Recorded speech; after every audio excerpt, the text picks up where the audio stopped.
Assalamualaikum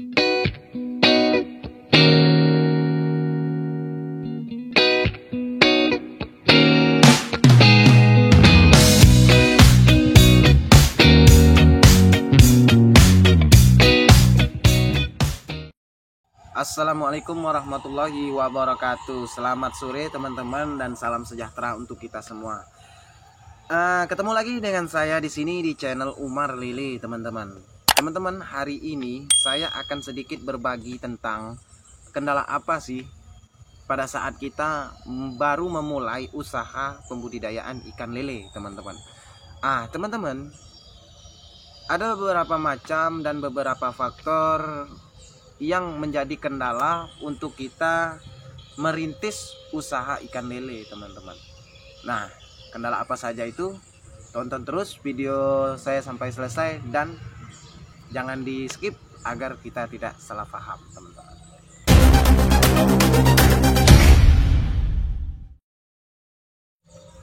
Teman-teman, kendala yang pertama pada saat kita memulai pembudidayaan ikan lele itu memang pertama dengan modal, teman-teman.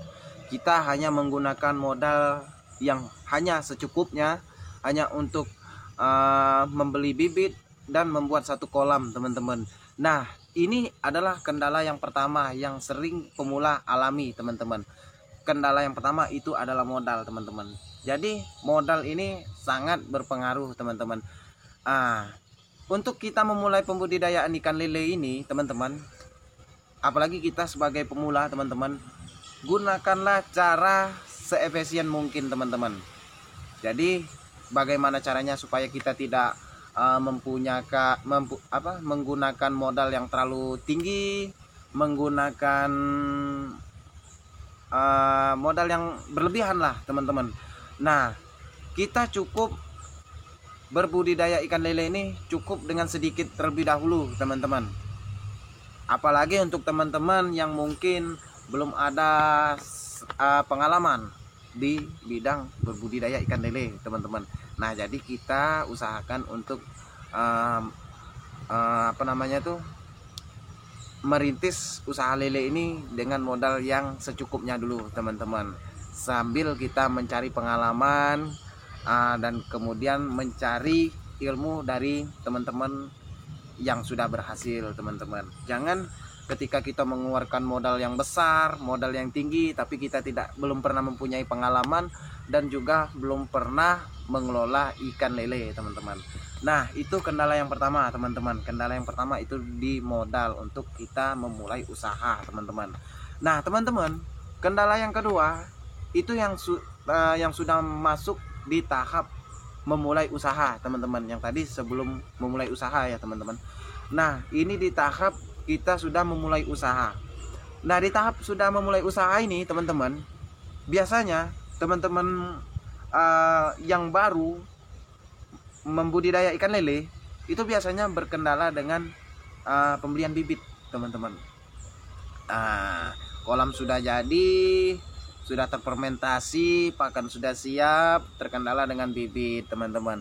Nah, bibit ini kita sebagai pembudidaya ikan lele yang masih pemula ini kadang belum tahu, teman-teman, ini jenis ikan lele apa, ini jenis ikan lele apa. Kemudian kita nanti salah pilih, teman-teman.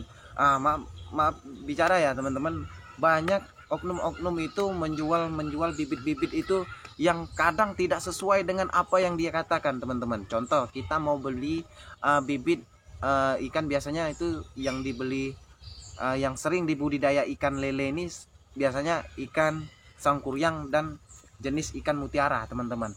Nah, biasanya pada saat kita ingin membeli bibitan itu, kita beli bibit sangkuriang, teman-teman. Kita tidak tahu bagaimana sih jenis bibit sangkuriang ini, teman-teman. Apakah seperti ini, apakah seperti itu, teman-teman. Nah, di sini kadang kita salah karena kita tidak tahu.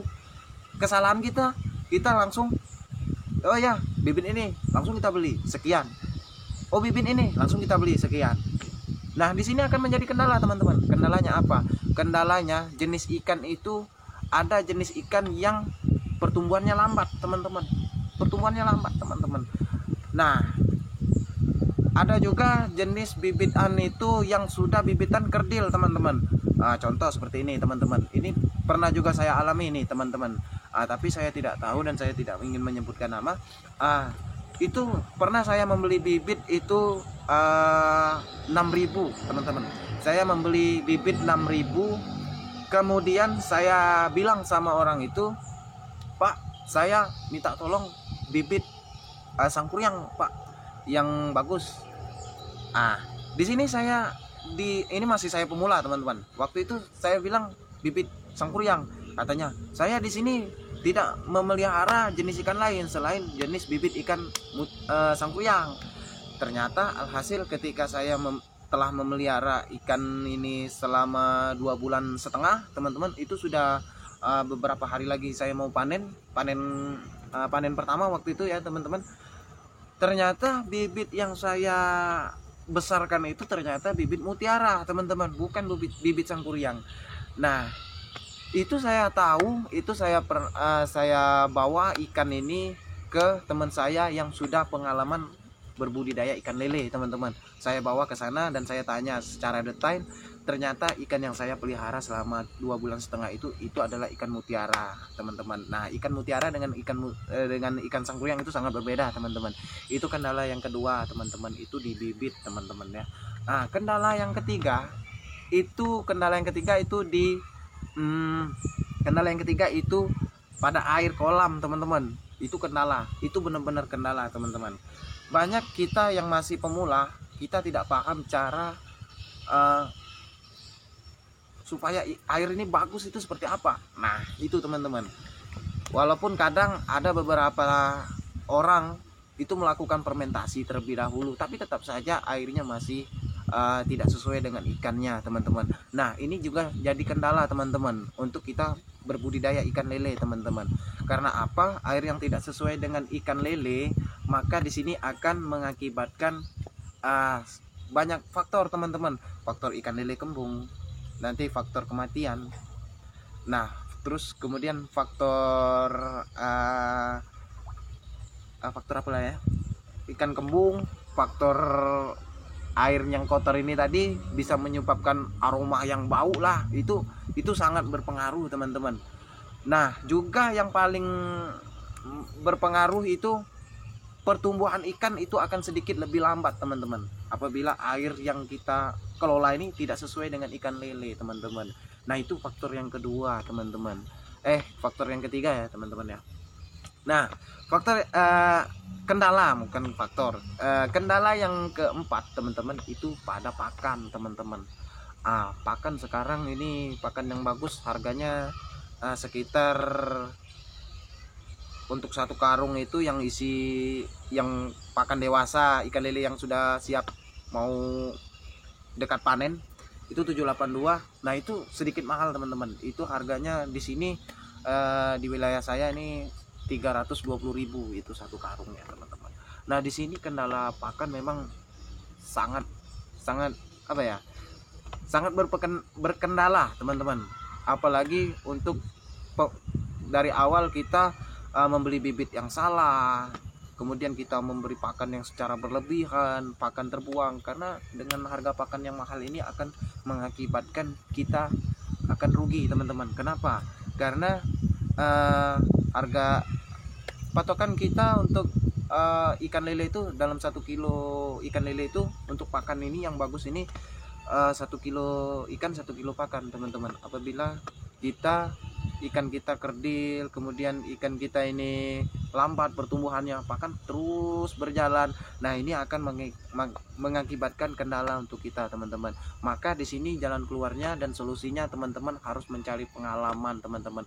Mencari pengalaman, bertanya dengan teman-teman yang tahu tentang budidaya ikan lele teman-teman. Nah, itu tujuannya untuk mencari pakan alternatif teman-teman. Banyak sekali pakan alternatif teman-teman, mau untuk di kolam terpal maupun untuk di kolam tanah teman-teman. Nah, itu sangat banyak sekali. Itu kendala yang keempat teman-teman ya, di pakan. Kemudian kita beralih lagi ke kendala yang kelima teman-teman. Ini mungkin kendala yang terakhir. Kendala yang terakhir ini kita sudah memelihara ikan selama 2,5 bulan sampai 3 bulan dan sudah siap untuk panen, tetapi kita tidak tahu penjualannya di mana, kemana, harganya berapa, teman-teman. Nah, ini sangat penting, teman-teman, karena kebanyakan orang yang masih berbudidaya ikan lele ini belum ada pengalaman seperti ini, jadi terserah, gitu loh, terserah, ya bebas gitu, mau dijual ke siapa gitu, mau dijual sini cari sana, ternyata ditawar sama tengkulak harganya sekian, murah gitu.